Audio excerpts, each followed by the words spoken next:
NFL. So what else did you really learn about Cam Ward? What kind of stuff is he made of?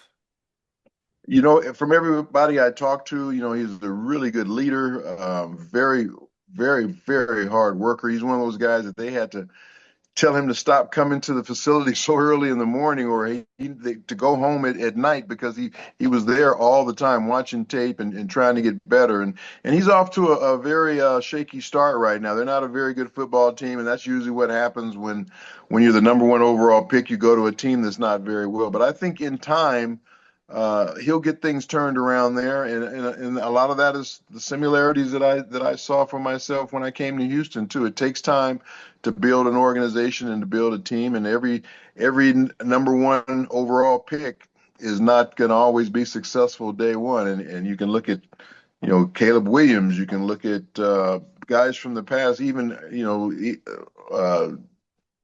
Peyton Manning was like, I think Yeah. he was 1 in 15 one year. Troy Aikman was that. I mean, you go on and on and on. These guys, it took a while to get things turned around. So it's going to be no different for him. But I think in time, he's going to be a pretty good quarterback in this league.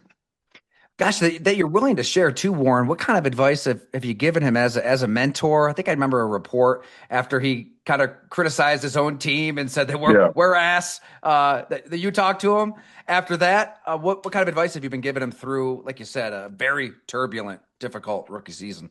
Yeah, I mean, I knew that he was frustrated, and there's nothing wrong with being frustrated. You're a competitor, you want to win, but you're also the leader of this football team. You represent this football team, and you always want to represent it in a first class way. So those things that you said to the media, so you can say those things to your team, and they'll understand that because they know who you are. But you can't say those things publicly because people take them the wrong way sometime and don't know exactly how they're intended. So keep all of your public comments as positive as you can possibly be, because that's who you are. You're the leader and you're the representative of this organization.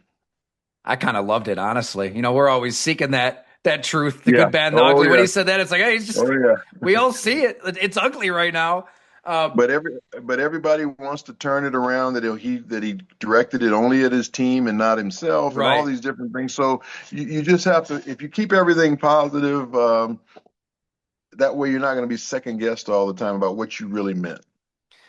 What's it going to take then to turn these Tennessee Titans around? From what you can tell, I mean, I don't know where you would really start if you're taking over this You know, organization. it starts on the offensive line, on the offensive side of the ball, and then you got to get stability at the coaching position. They just fired their coach Brian Shanahan, and I mean not Brian Shanahan, Brian Callahan, uh, Callahan. That's it, not Shanahan. And they've got an interim coach in place now, so now you got to figure out who's going to be your coach going forward and how that's going to affect your quarterback and the rest of the offensive side of the ball. And so yeah, that's where it starts first, is stability, and then you got to get better players, and they're starting to get some better players, but a lot of them are younger through the draft, and with another free agency coming up this year, they'll be able to get some more players. So I think it'll take another year or so in order to get it turned around, but as long as you're moving in the right direction and you have that stability of who your head coach is going to be, who your leader is going to be going forward, you've got a chance. and if you got the quarterback, you got a shot, right? If you've got somebody that can weather the Definitely. storm, you do see some moments, man. He can rip it. He's got some RPMs on that fastball. He can throw it, and like I said, he's very competitive. Very competitive. He has great feet. He can move.